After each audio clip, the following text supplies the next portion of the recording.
Kapag nawala na ang intimasya sa inyong pagtanda, hindi lamang ito isang tahimik na pagkawala ng pagnanasa. Ito ang sandali kung kailan maaaring magsimula ang mabagal at tahimik na paghina ng iyong katawan sa isip, emosyon at pisikal. Maaaring mabawasan ang sigla ng iyong puso. Maaaring hindi na kasintalas ng dati ang iyong memorya at ang pundasyon ng kumpiyansa na binuo mo sa buong buhay mo ay maaring magsimulang gumuho. Ito ay isang tahimik na epidemya, isa na napakarami sa atin ang kinakaharap ng mag-isa na madalas ay hindi natin namamalayan ang tunay na halaga hanggang sa parang huli na ang lahat. Ako si Dr. Mila De La Paz, isang manggagamot na dalubhasa sa geriatric care o pangangalaga sa mga nakatatanda. Sa loob ng mahigit 3 dekada, nagkaroon ako ng pribilehiyong tulungan ang libu-libong kababaihang tulad ninyo na bawiin ang kanilang sigla kumpiyansa at ang init ng intimasya. Ang ibabahagi ko ay hindi lamang basta salita. Ito ay nakabase sa tunay na siyensya at maaring lubos na baguhin kung paano ninyo mararanasan ang mga darating na taon. Maraming tao ang nag-aakala na ang pagkawala ng interes sa sex ay isang hindi maiiwasang bahagi ng pagtanda. Hindi lamang yun isang mito. Ito ay isang mapanganib na kasinungalingan. Kapag nawala ang sexual na intimasya sa iyong buhay, 5 seryosong problema ang kadalasang pumapasok, dahan-dahan tahimik at minsan masakit. Sa artikulong ito, matutuklasan ninyo kung ano talaga ang nangyayari sa inyong utak, puso, hormones at maging sa haba ng inyong buhay kapag tinalikuran ninyo ang intimasya sa inyong mga ginintuang taon. Ngunit higit sa lahat, ipapakita ko sa inyo ang mga simple at natural na paraan upang ligtas na muling pag-alabin ang koneksyong iyon sa anumang edad. Ang ikatlong kahihinatnan sa listahang ito ay sobrang nakakasakit sa emosyon na maraming nakatatanda ang tahimik na nagdurusa sa loob ng maraming taon at ito ay isang bagay na bihirang banggitin ng mga doktor. Ngunit babanggitin ko ito. Simulan na natin. Bago tayo sumisid sa mga kaalamang ito na maaaring magpabago ng buhay, kung sa tingin ninyo ay mahalaga ang impormasyong ito, mangyaring isaalang-alang ang pagbabahagi nito sa mga kaibigan o pamilya na maaaring makinabang. Simulan natin ang isang pag-uusap na mahalaga. Magsimula tayo sa una at marahil ang pinakahindi napapansing epekto ng pagtalikod sa intimasya. Sa pagtanda, ang inyong mga hormones ay nagsisimulang bumaba ng mas mabilis kaysa sa nararapat na nagdudulot ng isang chain reaction na nakakaapekto sa inyong buong katawan. 1. Pagbaba ng hormones na nagpapabilis ng pagtanda.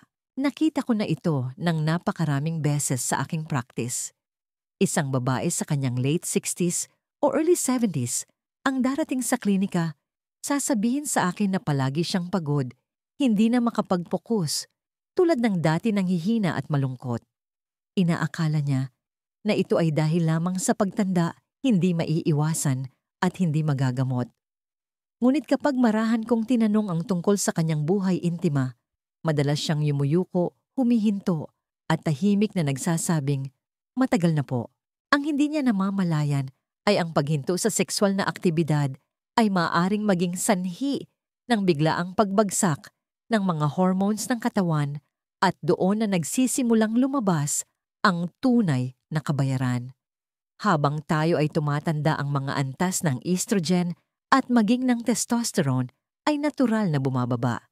Hindi na yun lihim, ngunit ang hindi alam ng karamihan ay ang regular na sexual na aktibidad ay nakakatulong na pabagalin ang pagbabang iyon. Pinapanatili nito ang mga mahahalagang hormones na iyon na umiikot sa katawan na nagpapanatili ng balanse at sigla. Kapag tuluyang huminto ang sex, ang suportang hormonal na iyon ay guguho at hindi lamang ito nakakaapekto sa kwarto. Ang iyong katawan ay magsisimulang magbago sa mga paraang maaring nakakatakot. Maaari kang mas mabilis na mawalan ng bone density, ang iyong balat ay maaring magsimulang mawalan ng pagkabatak at ang iyong enerhiya ay maaring bumagsak. nawawala ang motibasyon at kahit ang mga simpleng gawain ay maaring maging mas mabigat. Ngunit hindi lamang ito pisikal. Ang mababang antas ng hormones ay maaaring mag-trigger ng malubhang mood swings, pagkabalisa at maging depression. Maaari mong maramdaman na ikaw ay hindi nakikita, hindi lamang ng iba, kundi pati na rin ng iyong sarili. At para sa maraming nakatatandang kababaihan doon na sila humihinto sa pamumuhay at nagsisimula na lamang mag-exist. Ang panganib dito ay hindi lamang sa kung ano ang nararamdaman mo. Ito ay kung ano ang ginagawa ng pagbagsak ng hormones sa iyong pangmatagalang kalusugan. Ang mga hormonal imbalance ay naiugnay sa mas mataas na panganib ng sakit sa puso, mga metabolic disorder, at mas mabilis na paghina ng pag-iisip. Hindi lang ito tungkol sa sex.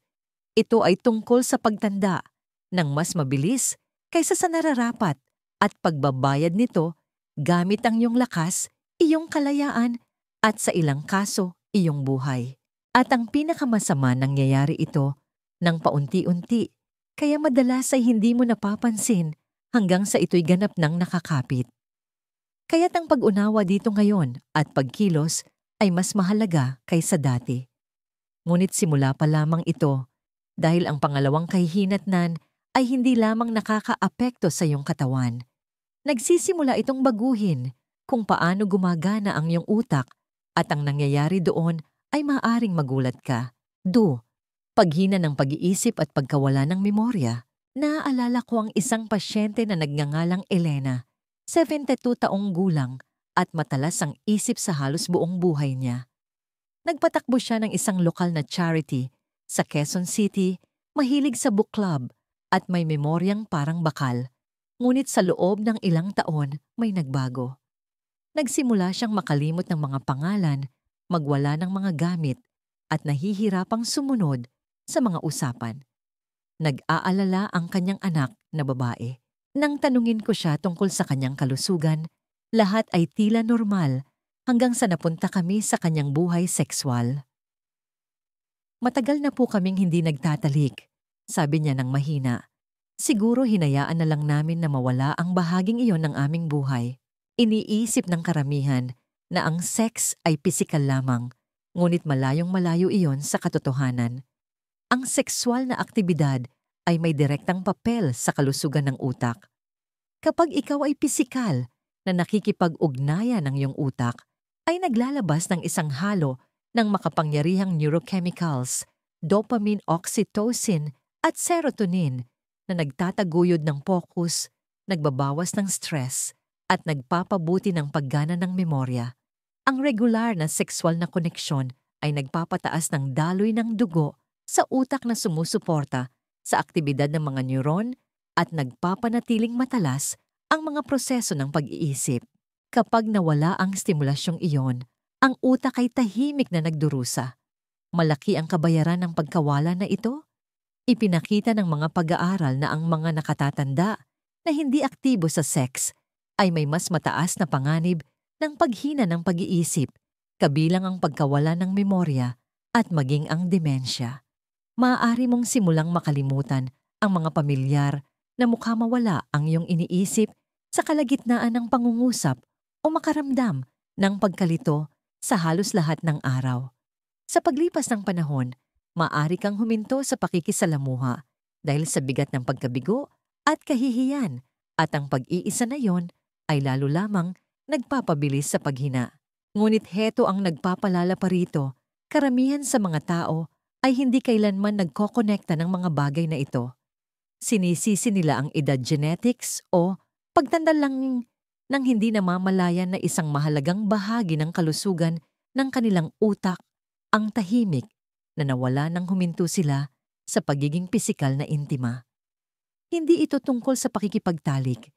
Para lang masabing ginawa ito, ito ay tungkol sa pag-iingat sa pinakamahalagang bahagi ng kung sino ka, ang iyong isip, ang iyong mga alaala, ang iyong pagkakakilanlan. At habang nakakatakot ang pagkawala ng linaw ng isip, ang susunod ay maaring mas mapanira dahil ang ikatlong kahihinatnan ay hindi lamang sumasagi sa iyong isip o katawan, umaabot ito sa kaibuturan ng iyong emosyonal na sentro at nagbabanta sa isang bagay na kailangan ng bawat tao, ang pakiramdam na minamahal, ninanais at tunay na konektado. 3. Depresyon, kalungkutan at pagkawala ng halaga sa sarili. Naririnig ko pa rin ang boses ni Aling Sara, isang 78 taong gulang na byuda na minsang naupo sa aking harapan na nangingilid ang luha sa kanyang mga mata habang bumubulong. Sa tingin ko po wala nang humipo sa akin sa loob ng mahigit 5 taon.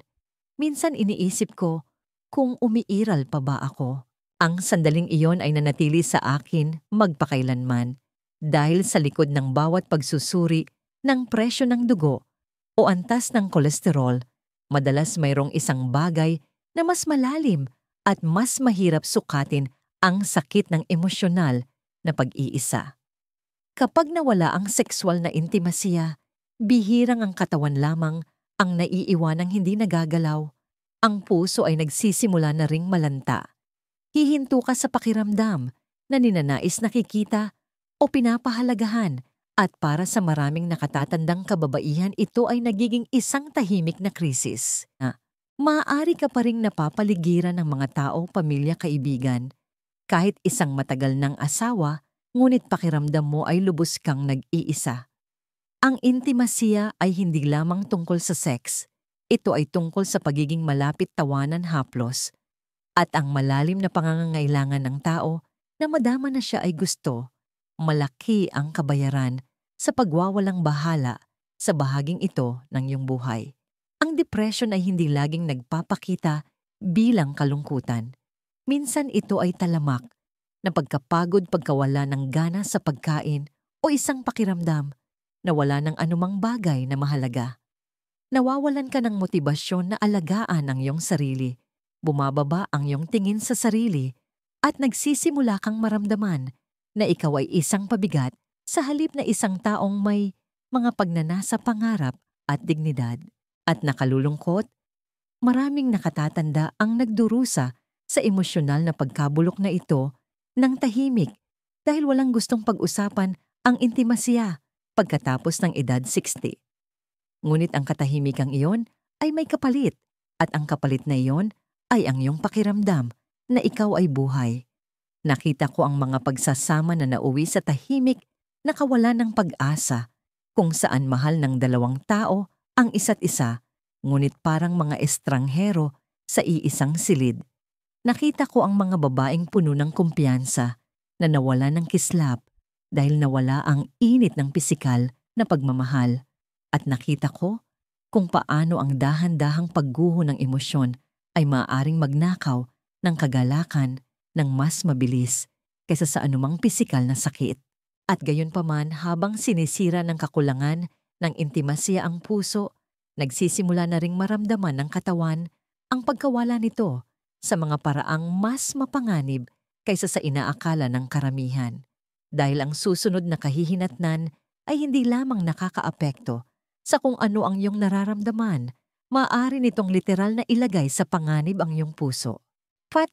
Nagdurusa ang kalusugan ng puso. Minsan ay ginamot ko ang isang babaeng nagngangalang Katrina, isang 74 taong gulang, na retiradong guro masigla at puno ng buhay, kahit sa panlabas. Ngunit nang dumating siya na nagrereklamo ng pagkapagod at hirap sa paghinga, hindi nagsinungaling ang mga pagsusuri. Ang kanyang puso ay nasa ilalim ng stress. Hindi siya naninigarilyo, maayos ang kanyang dieta at araw-araw siyang naglalakad. Kaya't marahan ko siyang tinanong, "Aktibo pa po ba kayo sa sex?" Yumuko siya umiling at sinabing, hindi na po ilang taon na. Ang hindi niya alam, ang hindi alam ng karamihan, ay hindi lamang tumutugon ang puso sa dieta at ehersisyo. Tumutugon ito sa intimasya. Ang sexual na aktibidad ay isang anyo ng ehersisyo para sa puso. Pinapalakas nito ang sirkulasyon, nakakatulong na kontrolin ang presyo ng dugo, at pinapataas ang produksyon ng nitric oxide na tumutulong na panatilihing nababanat at malakas ang mga daluyan ng dugo. Higit pa riyan ang mismong gawain at lahat ng nauuna rito ay naglalabas ng mga kemikal na nagbabawas ng stress, nagtataguyod ng mahimbing na tulog, at nagpapatibay ng emosyonal na ugnayan. Lahat ng mga salik na ito ay direktang nag-aambag sa kalusugan ng puso. Kung walang intimasya nagsisimulang makaligtaan ng puso ang mga senyales na iyon. Sa paglipas ng panahon, maaaring tumigas ang mga ugat, tumaas ang pamamaga, at manatiling mataas ang mga stress hormones. Maaaring hindi mo ito maramdaman kaagad, ngunit sa tahimik ang iyong panganib sa sakit sa puso. Ang numero, unong sanhi ng pagkamatay ng mga kababaihan ay nagsisimulang tumaas. Malubha ang halaga ng pagkawala ng natural na ritmong iyon para sa puso. Ayon sa ilang pangmatagalang pag-aaral, ang mga nakatatanda na hindi aktibo sa sex ay mas malaki ang posibilidad na makaranas ng atake sa puso at stroke. Hindi lamang ito tungkol sa pagkawala ng isang sandali ng koneksyon. Ito ay tungkol sa dahan-dahang pagpapahina sa isa sa mga pinakamahalagang organo sa iyong katawan.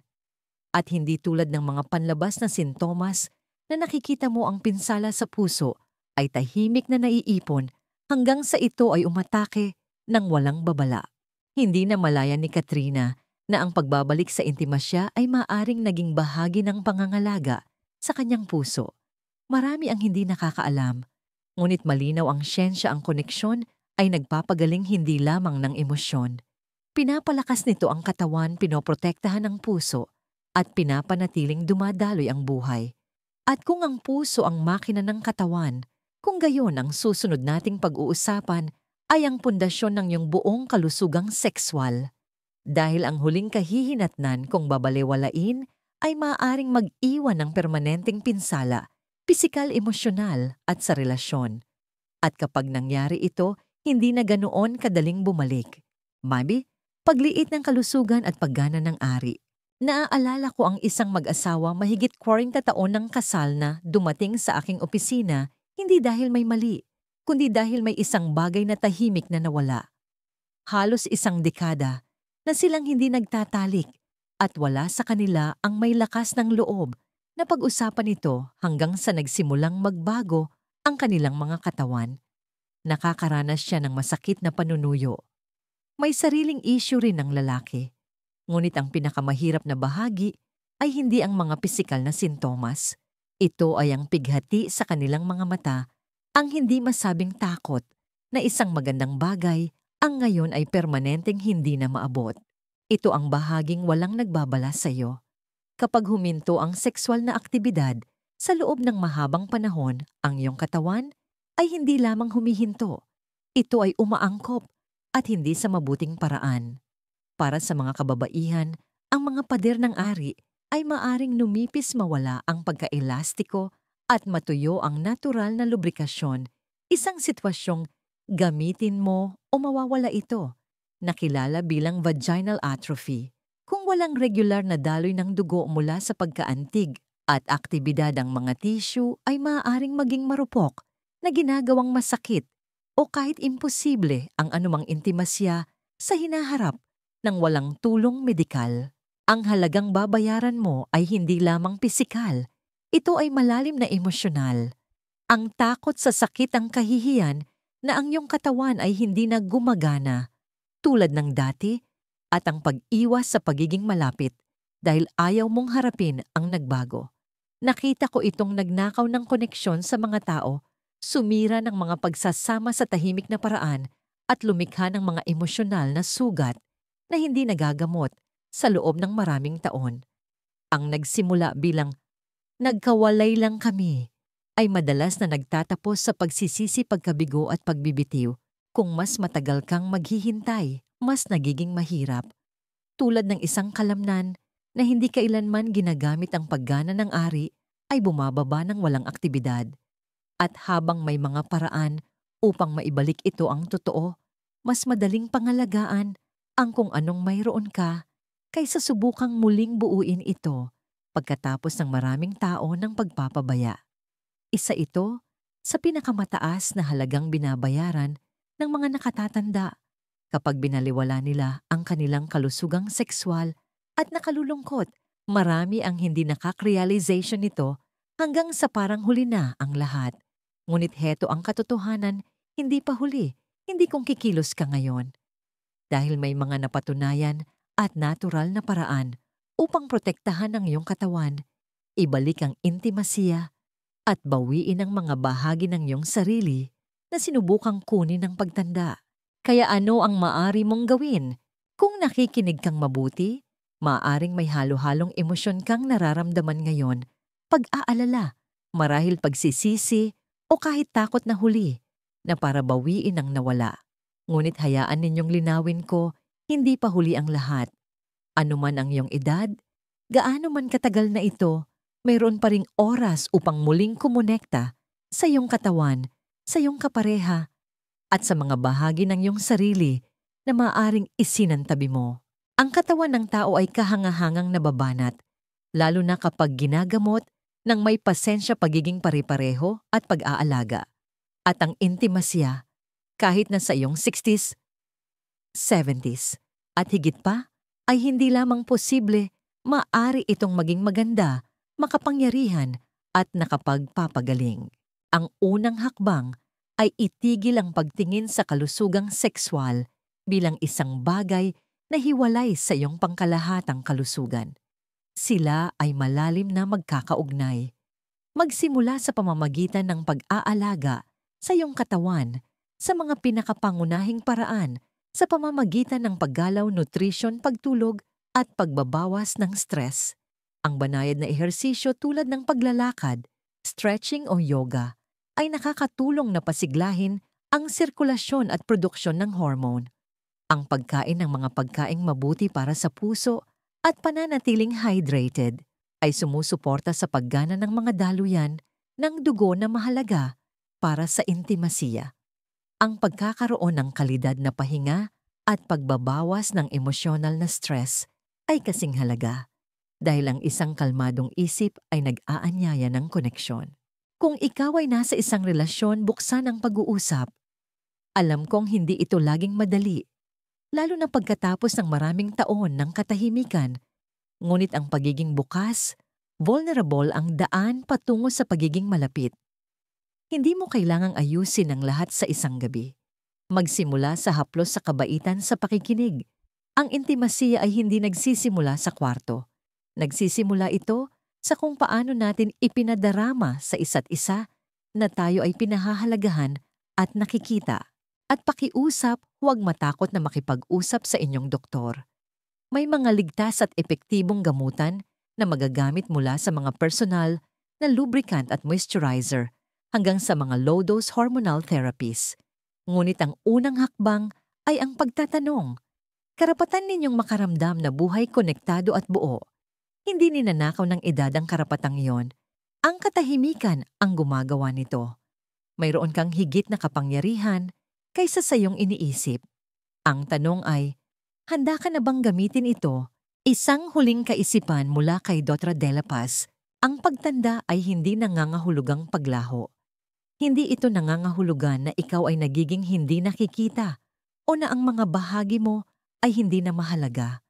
Ang ibig sabihin nito ay dapat kang maging mas intensyonal sa iyong kalusugan, iyong kaligayahan, iyong koneksyon, at iyong intimasiya. Dahil ang pinag-usapan natin dito ay hindi lamang tungkol sa sex. Ito ay tungkol sa pananatiling buhay sa pinakabuong kahulugan ng salita. Kung hahayaan mong mawala ang intimasya ang mga kabayaran, ay maaring malalim at malawak ang iyong mga hormones ay maaring bumaba ng mas mabilis na nagnanakaw ng iyong enerhiya at lakas. Ang iyong isip ay maaring humina. Ang kalungkutan ay maaring pumasok na nagnanakaw ng iyong pagkakakilanlan. Ang iyong puso parehong pisikal at emosyonal ay nagdurusa. At ang natural na kakayahan ng iyong katawan na kumonekta ay maaring maglaho minsan para sa tuluyan. Ngunit gusto kong marinig ninyo ito at paniwalaan ang mga pagbabagong ito ay hindi permanente, hindi ka sira, hindi ka patapos. Maaring nagbago ang iyong katawan, ngunit ang iyong kakayahang magalak, magmahal mag-alab at maging malapit ay hindi nawala. Maaring ito ay nakabaon, maaring ito ay kinakalawang, ngunit naririyan pa rin naghihintay. May karapatan kang makaramdam, humaplos magbahagi ng tawanan, yumakap at yakapin. Hindi ito makasarili o kahangalan na gustuhin ang mga bagay na yon. Ito ay pagiging tao. Sa katunayan ito ay mahalaga sa iyong kalusugan. Kung mayroong isang bagay sa mensaheng ito na pumukaw sa iyo, isang alaala, isang pananabik, marahil kahit isang kaunting pighati, mabuti iyon. Ibig sabihin, buhay ka pa, bukas pa, may kakayahan pa. Magsimula sa maliit. Pag-usapan ito. Abutin ang kamay ng iyong kapareha. Igalaw ang iyong katawan.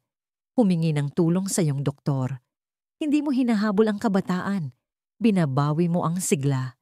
Hindi para sa pag-aproba ng iba, kundi para sa iyong sariling kapakanan at dignidad. Isang mahalagang aral sa buhay. Ang layunin ay hindi ang bumalik sa kung sino ka noon. Ito ay ang maging ganap na kung sino ka ngayon sa yugtong ito ng buhay, kasama ang lahat ng lakas, lambot, karunungan at pagnanasa na kaakibat nito. Karapat-dapat kanyan at hindi pa huli ang lahat para magsimulang muli. Kung nakaantig sa iyo ang mensaheng ito, mangyaring mag-iwan ng komento sa ibaba at ibahagi ang iyong saloobin. Mahalaga ang iyong boses at hindi mo alam kung sino pa ang maaaring kailangang marinig ito ngayon.